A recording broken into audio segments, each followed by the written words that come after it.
Welcome back students. हम पढ़ रहे हैं sociology optional for UPSC CSC. हम डिस्कस कर रहे थे कार्ल मार्क्स को, और प्रीवियस लेक्चर में हमने डिस्कस किया है उनका टॉपिक एलिनेशन के बारे में। हमने जाना कैसे एलिनेशन एक करेक्टरिस्टिक फीचर है एक कैपिटलिस्टिक सोसाइटी का, ना कि प्री कैपिटलिस्टिक सोसाइटी का। अदर देन दिस, हमने जाना 4 तरीके जो एलिनेट करते हैं एक किसी वर्कर को। That is alienation from product, alienation from process or production, alienation from fellow workers and wider society, as well as alienation from the self। ये सब बातें हम देख चुके हैं। आज के लेक्चर में हम डिस्कस करेंगे लिमिटेशंस, कि मार्क्स का जो कंसेप्ट है एलिनेशन का, इसकी लिमिटेशंस क्या हैं। और जब लिमिटेशंस डिस्कस कर रहे होंगे तो हमें समझ में आ जाएगा कि वो थ्योरी मार्क्स की जो एलिनेशन की थ्योरी है वो आज भी रिलीवेंट है, बस मॉडिफाइड फॉर्म में। तो इसको लिख सकते हैं relevancy of Marxist thought of alienation in contemporary world. तो आज के समाज में उनकी थ्योरी कैसे रिलेवेंट है, या आज के समाज में कैसे उनकी थ्योरी मॉडिफाइड फॉर्म में लग रही है। अब देखते हैं आर के मर्टन साहब। Merton also stated that people में rebel and innovate if they feel alienated. इसका मीनिंग क्या है? मर्टन ने एनोमिक बिहेवियर कितने प्रकार के बताए थे? इनोवेशन, रिटिटिज्म, रिचुअलिज्म, रिबेलियन, और एक और बताया था कन्फॉर्मिटी, जो है सेल्फ डेवियंस कहा जाता था उसको। तो मर्टन साहब कहते हैं रिबेलियन तो एक अकेला तरीका है। हम इनोवेट भी कर सकते हैं जब हम एलियनेट हो रहे हों, रिट्रीट भी कर सकते हैं जब एनोमिक बिहेवियर हो, रिचुअलिज्म भी फॉलो कर सकते हैं जब एनोमिक बिहेवियर हो। मीन्स रिबेलियन ही सॉल्यूशन नहीं है, हमें दूसरी चीज़ें भी हमारे पास अवेलेबल हैं। ये बता रहे हैं कौन? मर्टन। और शायद इन चीज़ों को मार्क्स सोच ही नहीं पा रहे। तो रिवॉल्यूशन ही उपाय थोड़े ना है, मैंने हिंदी में इसीलिए लिख दिया है। अब देखते हैं डरखाइम साहब। Durkheim had highlighted that anomie and alienation can be corrected. तो इसको करेक्ट होने की बात कह रहे हैं, मीन्स रिफॉर्मेशन की बात कह रहे हैं। तो डरखाइम क्या कह रहे हैं? रिवॉल्यूशन की ऐसी कोई ज़रूरत नहीं है खुद में, ये करेक्ट भी किया जा सकता है। ये करेक्ट किसके रिस्पेक्ट में कह रहे हैं? एनोमी के रिस्पेक्ट में कह रहे हैं। क्योंकि मार्क्स की इनकी डरखाइम की थ्योरी क्या है? एनोमी। और मार्क्स की थ्योरी है एलिनेशन की। बाई एग्जिस्टिंग स्ट्रक्चर, तो स्ट्रक्चर को करेक्ट कर लीजिए तो एनोमी खत्म हो जाएगी। And there is no need of overhaul of system itself in the form of utopian communism. तो डरखाइम कहते हैं ये ऐसी कम्युनिज्म की कोई जरूरत नहीं है, रेवोल्यूशन की कोई जरूरत नहीं है। आप थोड़ी बहुत दिक्कत है समाज में, स्ट्रक्चर में, वो थोड़ा बहुत इधर उधर दाएं बाएं करके सही कर लीजिए। फिर हैं Goldthorpe and Lockwood. In their study named affluent worker. Study को हम पढ़ेंगे जब हम स्टेटिफिकेशन चैप्टर पढ़ेंगे, उसमें ये कवर कर रहे होंगे। तो उनकी एक स्टडी है affluent worker, highlighted that work is just a means to an end that is better standards of living. अब आप अगर ये लाइन पढ़ेंगे तो आपको ये समझ में नहीं आएगा ये क्या कहना चाह रहे हैं। ये कहना ये चाह रहे हैं, मान लीजिए अगर कोई एक वर्कर एलिनेट हो गया है तो दिक्कत ही क्या है? वो एलिनेट अगर हो रहा है तो वो तो अपनी खुशी के लिए हो रहा है। वो वास्तव में एंड उसे क्या चाहिए? सुख सुविधाएं। और सुख सुविधाओं के लिए अगर आप कमाने जाएंगे, थोड़ा बहुत मशीन पे काम कर लिया, थोड़ा बहुत कैपिटलिस्ट चिल्ला दिया, इसमें क्या ही प्रॉब्लम है? थोड़ा बहुत आपने प्रोसेस में एक मोनोटोनस वर्क कर दिया, उसमें दिक्कत क्या है? लास्टली आपको मिलेगी एक बेहतरीन जिंदगी। उस बेहतरीन जिंदगी के लिए आप काम कर रहे हैं। ये कौन बोल रहा है? गोल्डथॉर्प एंड लॉकवुड। तो यहाँ पर मैंने लिख दिया, अगर अपने सुख सुविधा के लिए थोड़ा बहुत कष्ट, और वो भी थोड़ा बहुत झेल लिया, तो क्या ही परेशानी है? तो क्यों चिल्ला रहे हैं रिवॉल्यूशन रिवॉल्यूशन रिवॉल्यूशन? ऐसी कोई ज़रूरत ही नहीं है। थोड़ा बहुत कष्ट सबको होता है, लेकिन लास्टली आपको एक अच्छी लाइफ़ मिलेगी, उसको एन्जॉय कर लीजिएगा। तो ये देखिए, इसमें सुख सुविधा पर बहुत फ़ोकस किया जा रहा है। मीन्स टू एन एंड मतलब ये थोड़ा बहुत मीन्स हो सकता है, आपका एक्सप्लॉइटेशन बीच में कहीं हो सकता है ट्रांज़िशन फ़ेज़ में, लेकिन लास्टली आपको तो एक सुख सुविधा भरी लाइफ़ मिलेगी। तो ये जो स्टेटमेंट है, आप देखेंगे ये टेलियोलॉजिकल स्टेटमेंट है, टेलियोलॉजिकल एनालिसिस है। अब देखते हैं वेबर क्या कह रहे हैं। Weber argued that over bureaucratization of the society lead to alienation. Weber over bureaucratization के केस में एलिनेशन को सोच पा रहे हैं।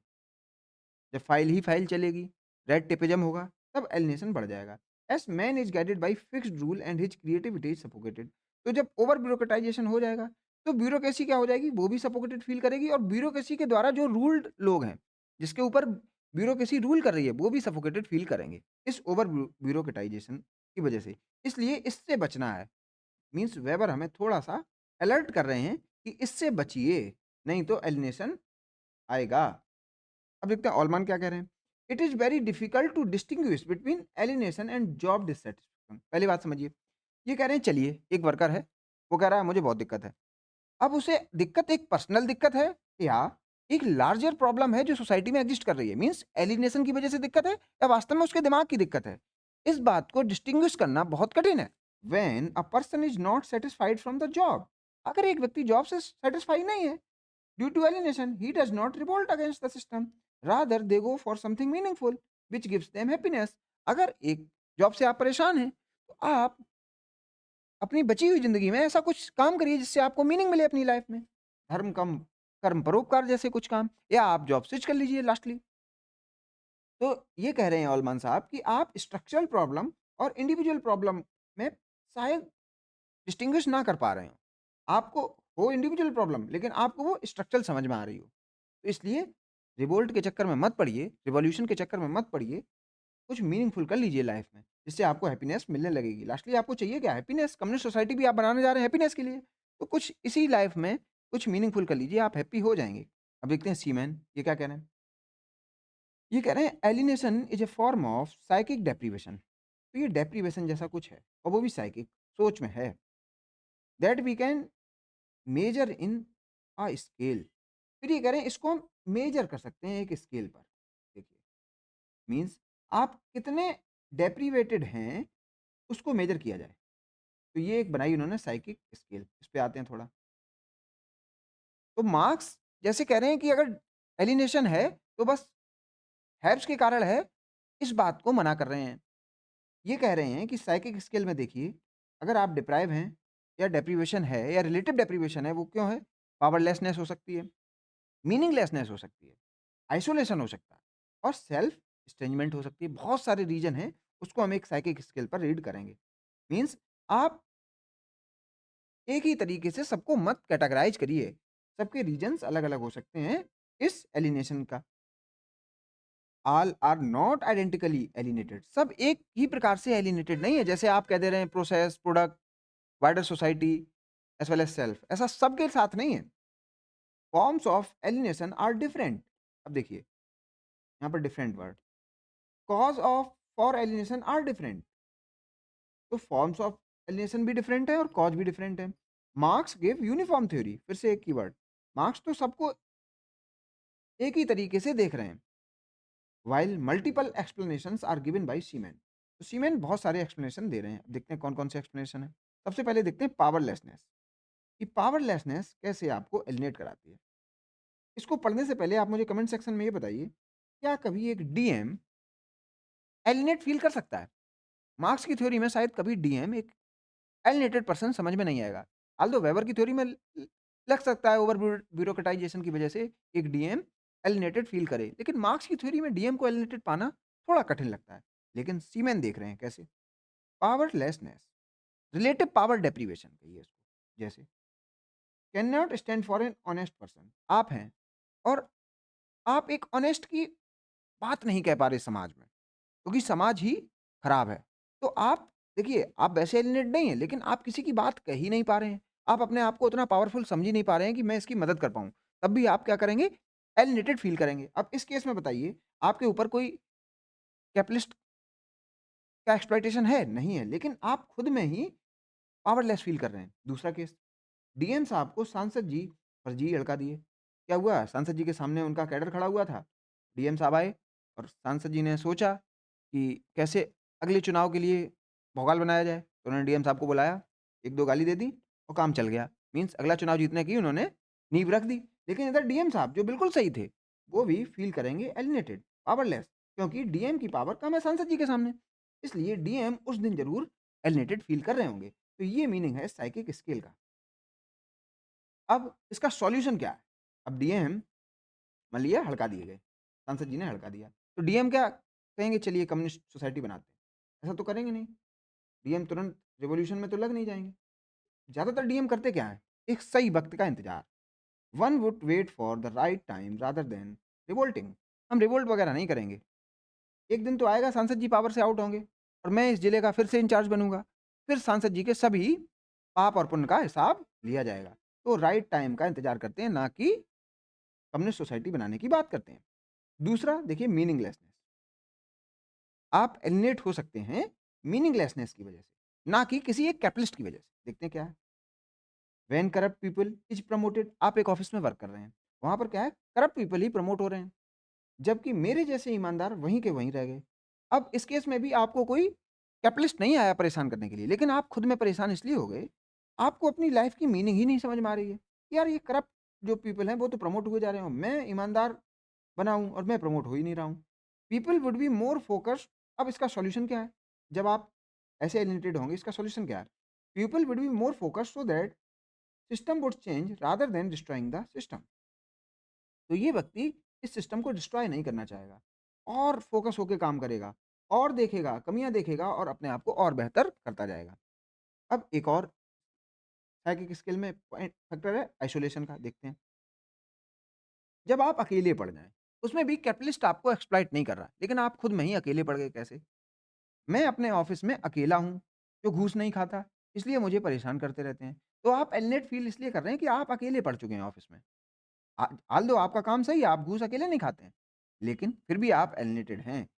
It is temporal as people try to break ice and recover from isolation. इसमें भी लोग कुछ सॉल्यूशन फाइंड करेंगे, ऑफ़िस बदल देंगे, ट्रांसफ़र ले लेंगे, लेकिन रिवॉल्यूशन नहीं लाएँगे। एक है सेल्फ एंट्रेंचमेंट। तो ये देखिए self entrenchment. Work is not psychologically satisfying. ऐसा हो सकता है आपको इंडिविजुअल बेसिस पर वर्क ही सैटिस्फाइंग ना लग रहा हो। आप आईएएस तो बन गए, लेकिन मज़ा नहीं आ रहा। आपको तो टीचिंग में मज़ा आता है। तो बहुत सारे आईएएस जॉब छोड़ के टीचर बन जाते हैं। आप टीचर बन गए, लेकिन आपको मज़ा टीचिंग में नहीं आ रहा। आप चाहते हैं पावर, तो फिर आप आईएएस की तैयारी करेंगे या आईएएस बनेंगे। तो ये जो है सेल्फ एंट्रेंचमेंट, इसमें क्या है, काम छोड़ दीजिए। यही सॉल्यूशन है, ना कि आप कम्युनिस्ट सोसाइटी बनाएँगे। Example, Kannan Gopinathan left IAS due to work ethics. तो इन्होंने आईएएस की जॉब छोड़ दी वर्क एथिक्स की वजह से। इनका केस स्टडी आप गूगल पर जाकर पढ़ सकते हैं। People try to change the system rather than revolting. इस केस में भी लोग रिवोल्ट नहीं करेंगे या कम्युनिज्म को एस्टेब्लिश नहीं करेंगे। वह सिस्टम को चेंज करने की कोशिश करेंगे या खुद ही चेंज हो जाएँगे। As per Seeman, alienation comes to us in different degrees. तो एलिनेशन बहुत सारी डिग्रीज़ में आता है, जैसे पावरलेसनेस की वजह से देखा, मीनिंगलेसनेस की वजह से देखा, आइसोलेशन की वजह से देखा और सेल्फ एंट्रेंचमेंट की वजह से देखा। इसमें कहीं भी कैपिटलिस्ट तो था ही नहीं, दूर-दूर तक। In different forms and we try to neutralise. तो अब न्यूट्रलाइज़ करते हैं, ना कि रिवॉल्यूशन वाली बात। That alienation through some solution rather than destroying the whole system, hence he looks at the positive aspects of alienation. तो जो सीमान साहब हैं, ये एलिनेशन के पॉजिटिव एस्पेक्ट पर ज़्यादा फ़ोकस कर रहे हैं। बोले क्या रिवोल्ट-वोल्ट करेंगे आप? ये कुछ होना ही नहीं है। आप इसको चेंज करिए, ना कि डिस्ट्रॉय करिए। अब देखते हैं, Karl Popper argued that alienation can be breeding ground for creative ideas also. Karl Popper कह रहे हैं, एलिनेशन से अकेला कम्युनिस्ट सोसाइटी ही नहीं बनेगी। इससे तो क्रिएटिव आइडियाज़ भी जनरेट हो सकते हैं एक सोसाइटी में। जैसे मान लीजिए आपकी सोसाइटी बहुत क्लोज़्ड है, उसमें बहुत ज़्यादा एक्सप्लॉइटेशन है और आपने आवाज़ उठाई। तो आपने अगर आवाज़ उठाई, आपने क्वेश्चनिंग की उस सोसाइटी को, तो सोसाइटी धीरे से बन जाएगी क्या? Open society. तो ये एलिनेशन था जिसकी वजह से सोसाइटी बन पाई ओपन, इंडिपेंडेंट थिंकिंग हो पाई। इसीलिए कह रहे हैं कि ये ब्रीडिंग ग्राउंड हो सकता है एलिनेशन फॉर क्रिएटिव आइडियाज़, ना कि अकेला रिवॉल्यूशन। अब ये देखते हैं रॉबर्ट ब्लॉनर। आप अपनी बुक में सही कर दीजिएगा, वहाँ पर शायद ब्लूमर लिखा होगा, तो ब्लूमर नहीं है, वो ब्लॉनर है। रॉबर्ट ब्लॉनर साहब क्या कह रहे हैं? पहली बात तो ये कह रहे हैं, जो एलिनेट हो रहा है वो अकेला वर्किंग क्लास एलिनेट नहीं हो रहा है, सभी एलिनेटेड हैं। ठीक है, पहली चीज़ ये। दूसरा, ये फ़ाल्सिफ़ाइड हैप्पीनेस की बात कर रहे हैं या आर्टिफ़िशियल हैप्पीनेस की बात कर रहे हैं। देखते हैं, alienation is not only working class experience. तो जैसे मार्क्स साहब कह रहे हैं एलिनेट तो अकेला वर्किंग क्लास होगा, वो बात सही नहीं है। हर एक व्यक्ति एलिनेट होगा, एवरीबॉडी। चाहे आपका मैनेजर हो, चाहे आपका वर्कर हो, चाहे आपका कैपिटलिस्ट या ओनर हो आपकी फैक्ट्री का या आपकी कंपनी का, सब इक्वली एलिनेटेड हैं। और वो लोग कौन एलिनेटेड हैं? जो इस कैपिटलिस्ट मोड ऑफ प्रोडक्शन से जुड़े हुए हैं। वो कौन-कौन हो सकते हैं? शेयर होल्डर्स और डायरेक्टर्स, वर्कर्स, कंज्यूमर्स एटसेट्रा, सभी। क्योंकि सबके लिए काम ही काम है। इवन कैपिटलिस्ट के लिए भी बहुत सारे काम हैं। उसको बैलेंस शीट देखना है, उसे वोटिंग पैटर्न देखना है, सब कुछ देखना है। We feel alienated at the workplace as robotic human beings are mechanically doing their work in everyday life and feeling alienated. तो हम वही काम मोनोटोनस तरीके से करते हैं, इसलिए हम एलिनेटेड फील करते हैं। टू किल दैट एलिनेशन, अब इस एलिनेशन को खत्म करने के लिए हम कोई रिवॉल्यूशन नहीं करते। हम करते क्या हैं वो ये बता रहे हैं। People go for recreational tours, लोग 10 दिन की छुट्टी लेके पहाड़ों पर निकल जाते हैं and coming back with artificial happiness, और जब उस टूर से वापस आते हैं तो अपने आप को थोड़ा सा फ्रेश महसूस करते हैं। ये ऑल्दो ये जो है वो आर्टिफिशियल है, वास्तव में वो हैप्पी नहीं हुए। अगर वो हैप्पी हो जाते तो परमानेंट हो जाते। लेकिन एक बार रिक्रिएशनल टूर हो आए, 20 दिन के लिए काम किया, फिर वीकेंड पे निकल लिए इस आर्टिफिशियल हैप्पीनेस को लेने के लिए। मीन्स आप बार-बार रिक्रिएशनल टूर्स पर जा रहे हैं, इसका मतलब आप परमानेंट हैप्पी नहीं हुए, आप टेम्परेरी रूप से हैप्पी हुए। इसीलिए इसको कहा गया artificial happiness. Therefore life is a story of alienation. इसलिए आप पूरी लाइफ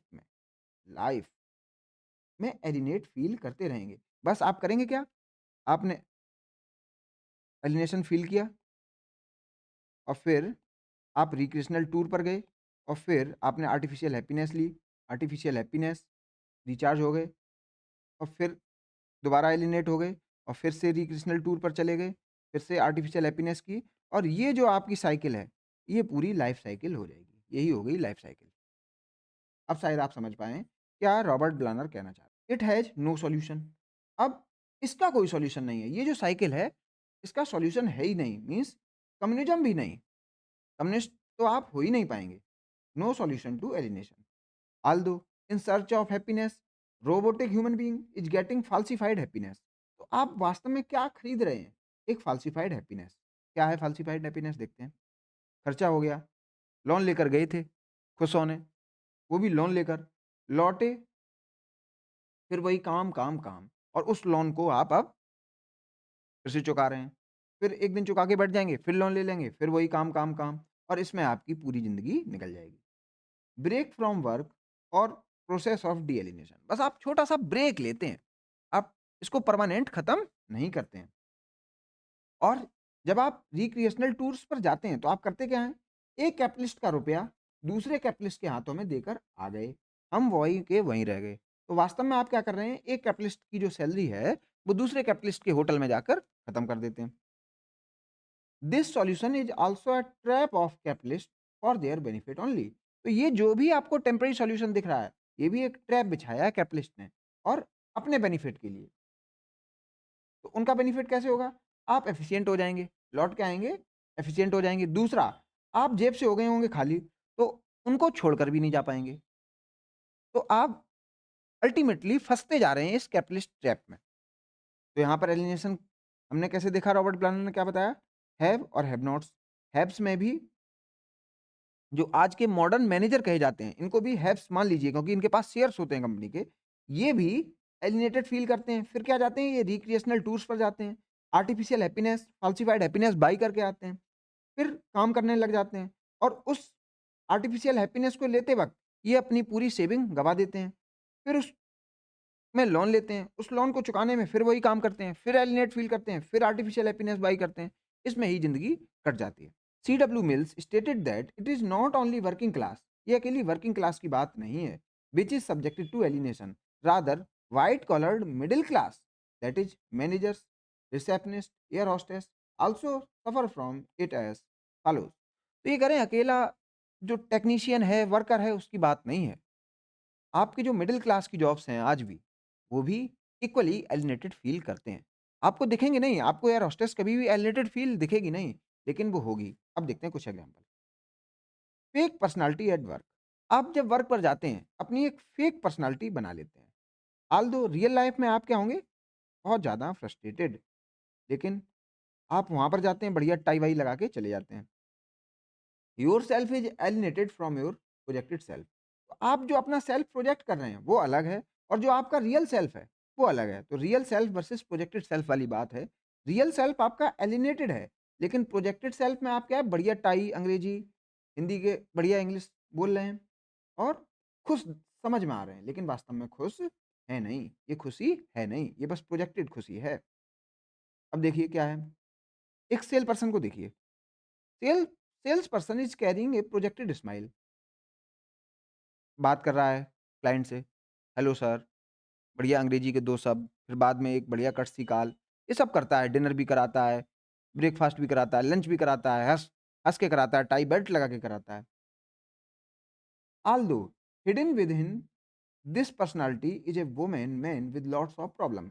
लेकिन वो बेचारा सेल्स पर्सन जो अपने प्रोजेक्ट को पूरा करने के लिए ये सब करता है, प्रोजेक्टेड स्माइल को अपने चेहरे पर लाता है, लेकिन उसकी रियल ज़िंदगी में बहुत सारी प्रॉब्लम्स होती हैं, जो वो नहीं बता रहा है। वो क्या है? उधर माँ बीमार हैं, आपकी माँ तो उधर बीमार हैं और इधर आप क्या कर रहे हैं? इधर हम टाई बेल्ट लगाकर टिप-टॉप घूम रहे हैं। हम टाई बेल्ट लगा के एक कंपनी टू दूसरी कंपनी अपनी चीज़ें बेचने में लगे हुए हैं। तो मिल साहब कह रहे हैं, everyone is alienated by trading their self with their projected self. तो लोग एलिनेटेड हैं, बस क्या है कि दिखा कुछ रहे हैं कुछ। और यहाँ पर एवरीवन का मीनिंग क्या है? Middle class as well as working class. अब नोट पढ़ते हैं। Alienation topic is also covered under work and economic life. जो अपना चैप्टर नंबर 6 है वर्क एंड इकोनॉमिक लाइफ, उसमें भी हम इसको कवर करेंगे। तो अभी हम जब बाद में चैप्टर नंबर 6 कवर करेंगे, तब हम इसको फिर से एक बार रिविज़िट करेंगे। In latter part of this book on page 626 comparison anomie of Durkheim, alienation of Marx and deviance of Merton. Deviance of Merton and alienation of Marx हम कवर कर चुके हैं जब हम मर्टन को पढ़ रहे थे, तो आप प्रीवियस लेक्चर को रेफर कर सकते हैं। आज हम कवर करेंगे anomie of Durkheim and alienation of marks. इसको थोड़ा सा कंपेयर करेंगे इन दोनों टॉपिक्स को। एनोमी और एलिनेशन को थोड़ा सा कंपेयर करके देखेंगे। Similarities between anomie and alienation. पहले तो सिमिलरिटी की बात करते हैं। टू डिफरेंट कंसेप्ट, दोनों कंसेप्ट अलग हैं। एनोमी और एलिनेशन दोनों अलग अलग कंसेप्ट हैं, but both address crisis of modernity. लेकिन दोनों में ही मॉडर्निटी के बारे में कुछ कहा गया है। तो मार्क्स के लिए मॉडर्निटी क्या है? Capitalist society. और डर्कहाइम के लिए मॉडर्निटी क्या है? जो सोसाइटी जहाँ पर है ऑर्गेनिक सॉलिडैरिटी। तो कहीं न कहीं दोनों मॉडर्न सोसाइटी से एसोसिएट करते हैं। मार्क्स कह रहे हैं other name of modern society is exploitative capitalism. तो हमारा जो एलिनेशन का कांसेप्ट है, वो कैपिटलिज्म पर ही अप्लाई होगा। Both are instruments of social progress. Anomie और एलिनेशन दोनों से ही सोशल प्रोग्रेस देखने को मिलती है, लेकिन एंड सोशल चेंज और सोशल चेंज भी देखने को मिलता है। Without anomie organic solidarity want come, while without alienation revolution is not possible. अब समझिए, आपने देखा एनोमी के बाद कौन सी सोसाइटी बनेगी? एनोमी जब आएगी तो उसके बाद कौन सी सोसाइटी बनेगी? मॉडर्न सोसाइटी, जो एक राम राज्य की तरीके से है as per Durkheim. Modern society, तो लिखिए मॉडर्न सोसाइटी। और एलिनेशन जब पीक पर होगा, उसके बाद क्या देखने को मिलेगा? क्लास स्ट्रगल और रिवॉल्यूशन होने के बाद एक आ जाएगी कम्युनिस्ट सोसाइटी। Communist society. अब देखिए, दोनों कंसेप्ट्स में आपको क्या देखने को मिल रहा है? Social change. यहाँ पर मॉडर्न सोसाइटी मिल जाएगी और यहाँ बन जाएगी कम्युनिस्ट सोसाइटी। अब डिसिमिलरिटीज की बात करते हैं। Anomie is a mass experience while alienation is a class experience. यहाँ पर एलिनेशन में एज पर मार्क्स एलिनेट कौन हो रहे हैं? Only have nots. Marks haves के एलिनेशन की बात नहीं कर रहे हैं, हैव्स के एलिनेशन की बात दूसरे स्कॉलर्स कर रहे हैं। और जबकि एनोमी में ये कह रहे हैं सभी को एनोमी का एक्सपीरियंस होगा। जितने भी लोग इस एनोमिक सोसाइटी में होंगे, सभी को एनोमी का एक्सपीरियंस होगा। तो वहाँ होगा क्या? लॉलेसनेस या नॉर्मलेसनेस उस एनोमिक सोसाइटी में। Rapid social change leads to anomie. अब एनोमी होगी क्यों? क्योंकि रैपिड सोशल चेंज हो रहा होगा। ट्रेडिशनल सोसाइटी से मॉडर्न सोसाइटी बन रही होगी और इधर बननी है मॉडर्न सोसाइटी। इस बीच में एक ट्रांजिएंट सोसाइटी होगी, उसमें देखने को मिलेगी एनोमी।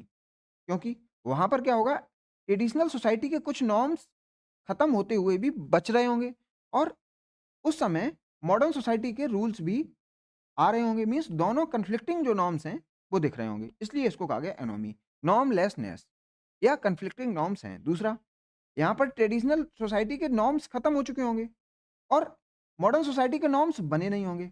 तो एक लीगल वैक्यूम भी देखने को मिल जाएगा इस सोसाइटी में। या तो लीगल कन्फ्यूजन होगा या लीगल वैक्यूम होगा इस एनोमिक सोसाइटी में। तो ये एक ट्रांजिएंट सोसाइटी है। मीन्स ट्रेडिशनल सोसाइटी से जब मॉडर्न सोसाइटी बन रही थी, सोशल चेंज हो रहा था, तो बीच में ये वाली सोसाइटी इनकाउंटर होगी। अब मार्क्स क्या कह रहे हैं? Exploitative production in capitalism leads to alienation. ये कह रहे हैं मार्क्स साहब कि कैपिटलिज्म में जब एक्सप्लॉइटेशन पीक पर होगा तो एलिनेशन फील होगा आपको। एक्सप्लॉइटेशन कर दिया पीक पर तो आपको एलिनेट या एलिनेशन फील हो जाएगा। फिर उसके बाद ही सोशल चेंज होगा। तो इनकी जो कहानी है एलिनेशन, वो सोशल चेंज ला रही है। और यहाँ पर एनोमी है, उसके बाद एक मॉडर्न सोसाइटी। तो anomie is a transitional unwanted social experience. तो ये ट्रांजिशनल है anomie, that is temporal period, कुछ समय के लिए है। ट्रेडिशनल सोसाइटी से मॉडर्न सोसाइटी बनेगी, बीच में कुछ समय के लिए ये एनोमिक सिचुएशन आएगी। While alienation is a permanent psychological experience of workers in exploitative capitalism. जबकि ये एलिनेशन ये टेम्पररी नहीं है, जब तक कैपिटलिज्म रहेगा तब तक एलिनेशन उस सोसाइटी में देखने को मिलेगा। तो यहाँ पर टेम्पररी जैसा यान ऐसा कुछ नहीं जैसे एनोमी में देखने को मिलता था, ये परमानेंट है। परमानेंट कब तक? जब तक कैपिटलिज्म है। Social reforms and social reconstruction are solution to anomie. Anomie को हटाना है तो क्या है? ये जो लीगल वैक्यूम हो गया था, यहाँ पर क्या है? या तो लीगल वैक्यूम है या लीगल कंफ्यूजन है, दो ही तो बातें हैं यहाँ पर। इनको खत्म करना है तो इसका सॉल्यूशन क्या है? या तो नए लॉ बना दीजिए तो कंफ्यूजन खत्म हो जाएगा और वैक्यूम भी खत्म हो जाएगा। तो नए लॉ आपको बस डिफाइन करने हैं, तो आप एनोमी से एक मॉडर्न सोसाइटी में चले जाएंगे। तो इसका जो सॉल्यूशन है, कोई रिवॉल्यूशन लाने का सॉल्यूशन नहीं है, बस छोटे से लॉ बना देने हैं। तो ये जो है रिफॉर्मेशन है, यहाँ पर रिफॉर्मेशन कर देंगे, आपकी मॉडर्न सोसाइटी बन जाएगी, एनोमी हो जाएगी खत्म। Social reforms and social reconstruction are solution to anomie, हमने देख लिया। वाइल रिवॉल्यूशन, लेकिन मार्क्स साहब कह रहे हैं इसको खत्म करने के लिए क्लास स्ट्रगल चाहिए, रिवॉल्यूशन चाहिए, तभी सोशल चेंज होगा, तभी कैपिटलिज्म आएगा, तभी कम्युनिज्म आएगा। Revolution is solution to alienation. तो एज पर मार्क्स रिवॉल्यूशन चाहिए और कुछ नहीं, रिफॉर्मेशन से काम नहीं चलेगा एज पर मार्क्स। ये बेसिक डिफरेंस है alienation of Marx, anomie of Durkheim. अब इमाइल डर्कहाइम में आप एक टॉपिक कवर करते हैं, डिवीजन ऑफ लेबर। ऑल्दो ये डायरेक्टली मेंशन नहीं है कार्ल मार्क्स में, लेकिन हम कंपेयर करेंगे मार्क्स और डर्कहाइम के डिवीजन ऑफ लेबर के कंसेप्ट के बारे में।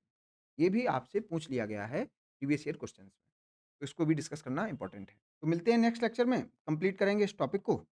उससे पहले आप डिवीजन ऑफ लेबर जो मैंने इमाइल डर्कहाइम में कवर किया है, उसको एक बार रिवाइज करके आइएगा, तभी आप इसको अच्छी तरीके से समझ पाएंगे। Thank you. मैं बात करना चाहूंगा आपके डाउट क्लेरिफिकेशन के बारे में। आपको कोई डाउट है इस कोर्स में तो आप वीडियो के डिस्क्रिप्शन में दिए गए लिंक को देखिए और उस गूगल फॉर्म में अपने डाउट्स को आप पुट कर दीजिए। एक किसी पर्टिकुलर लेक्चर में जो आपके एजुकेटर होंगे वो उन डाउट्स को एक साथ क्लियर कर देंगे और उस लेक्चर के बारे में आपको इंटीमेट कर दिया जाएगा आपके मोबाइल नंबर पर शिक्षा सेतु टीम के द्वारा। अदर देन दिस आप ज्वाइन कर सकते हैं व्हाट्सएप कम्युनिटी, जो कि एक इंटरेक्शन पॉइंट होगा सभी स्टूडेंट्स का, तो आप इसको भी ज्वाइन कर सकते हैं। अदर देन दिस आप इस यूट्यूब चैनल को जरूर ज्वाइन करिएगा, जिससे कि आपको आने वाले लेक्चर्स के बारे में पता चलता रहे।